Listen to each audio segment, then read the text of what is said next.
Before we begin this video on multiplying and dividing fractions, see if you can have a go at the questions on the screen now. Pause the video, have a go, and when you're ready for the answer, press play. Here are the answers. 1/2 of 1/2 is going to be 1/4. To think about this, imagine you have a chocolate bar and you've cut it into halves. If you take the left half and you cut that in half, you would only have 1/4. We can count how many pieces there are. You would have 1 out of 4 pieces. So 1/2 of 1/2 is 1/4. 1/4 of 1/2, same sort of idea. Here we have 2 halves of a whole. And if I cut one of the halves into quarters, we should see that one of those quarters is 1/8 of that whole chocolate bar. So we can say 1/4 of a half is 1/8. And finally, a third of 1/2 is going to be one of these pieces.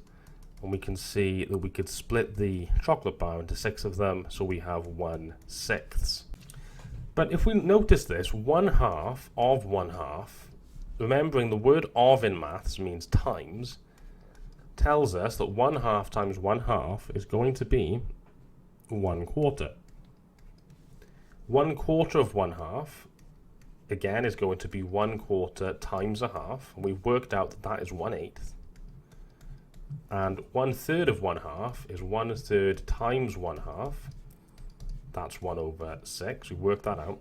What we should notice is that in the first question, you've got 1, 1, and 1 as the numerators. So you've done 1 times 1 is 1. And on the bottom, on the denominators, you've done 2 times 2. The second question, 1 times 1 is 1. 4 times 2 is 8. Third question, 1 times 1 is 1. 3 times 2 is 6. So this should motivate the rule that when multiplying fractions, we multiply the numerator by the numerator, the denominator by the denominator, and we simplify if possible. Here are some examples to work on. In the first question, we have 1/4 times 2/5. So I'm going to do 1 times 2, which is 2, over 4 times 5, which is 20, giving me 2/20. I can simplify this by dividing the top and the bottom of the fraction by 2, because 2 is a factor of 2 and 20. 2 goes into itself once and into 20 10 times. So my final answer, simplified answer, is 1/10. For B, we have 3 times 2, which is 6, over 4 times 9, which is 36. 6 goes into 6 once, 6 goes into 36 6 times. So my final answer is 1/6. For C, we have 3 times 10 is 30, over 5 times 6 is 30. So the answer this time is 30/30ths, which is just 1 whole. For D, we have 2/3 times 9/16. 2 times 9 is 18. 16 times 3 is 48. So we have 18 divided by 48. We can simplify this. Simplify this by dividing top and bottom by 2, giving me 9 over 24. We could now divide by 3 to give us 3 over 8 as a final answer. You might have noticed or already know a slightly quicker way to do this, which I will explain now. We can also simplify the start by cancelling any common factors between numerators and denominators. We have 1/4 times 2/5. To simplify the start, I can say that 2 and 4 share a common factor of 2, so I can divide the top by 2 to give me 1, and the bottom by 2 to give me 2. This simplifies my calculation to 1/2 times 1/5, giving me 1 times 1, which is 1, over 2 times 5, which is 10. This is exactly the same answer as we had before, but it is a little bit simpler. In B, I know that the 2 and the 4 share a common factor of 2, so I can simplify by dividing the top by 2 to give me 1, and the bottom by 2 to give me 2. But I also know that 3 and 9 share a common factor of 3, so I can divide the 3 on the top by 3 to give me 1, And to balance, the 9 on the bottom by 3, divide that to give me 3. This simplifies my calculation to 1/2 times 1/3, which gives me an answer of 1/6, which is what I had last time. In C, I know that 3 and 6 share a common factor of 3. I can divide 3 by itself to give me 1, and then 6 by 3 to give me 2. I know that 10 and 5 share a common factor of 5, so I can divide 5 by 5 and the 10 by 5 to give me 2. This simplifies my calculation to 1/1 times 2/2, which just gives me 1 times 2, which is 2, over 1 times 2, which is 2. 2/2 is 1. Finally, I know that 2 and 16 share a common factor of 2, so I can divide top and bottom by 2 to give me 2 on the top, 8 on the bottom. And I know that 3 and 9 share a common factor of 3, so I can divide them both by 3. So I get 1/1 times 3/8, which is just 3/8, which is exactly what we had before. I prefer this method, but it's completely up to you which method you use. We'll now have a go at some practice questions. Here are the questions. Please try the questions now by pausing the video, and when you're ready for the answers, press play. Here are the answers. Before we look at dividing by fractions, let's have a think about these questions. How many halves are in one whole? Well, we should see that if I have one chocolate bar as before, it's made up of 2 equal halves. So I can say that there are 2 halves in one whole. How many quarters are in one whole? Again, if I have a chocolate bar and I cut it into quarters, you can see that you've cut it into 4 equal pieces. So there's 4 quarters in a whole. And similarly, there will be 3/3 in one whole.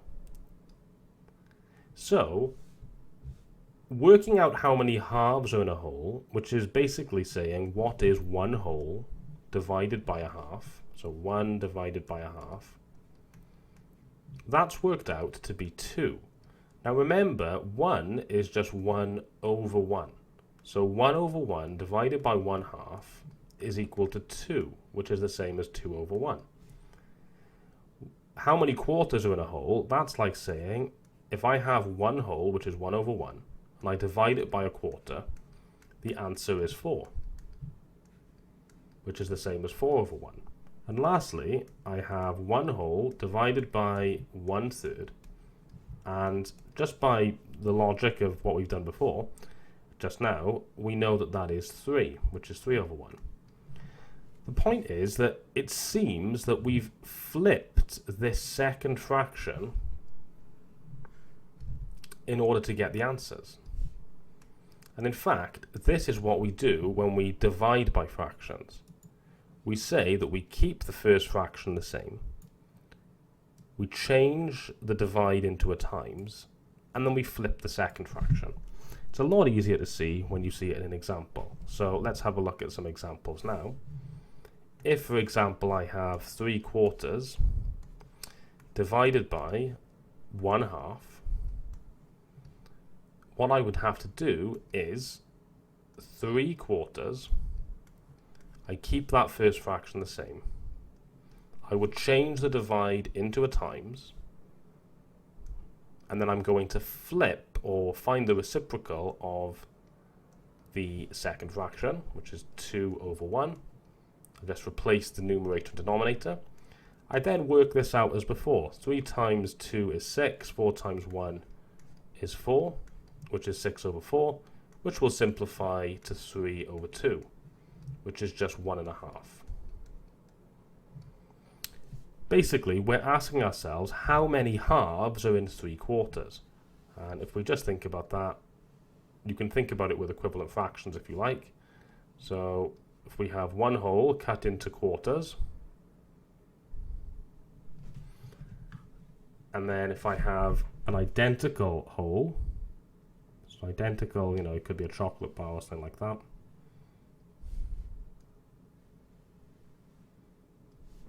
How many halves are in the 3/4? So 3/4 is represented by this, what I'm shading in red.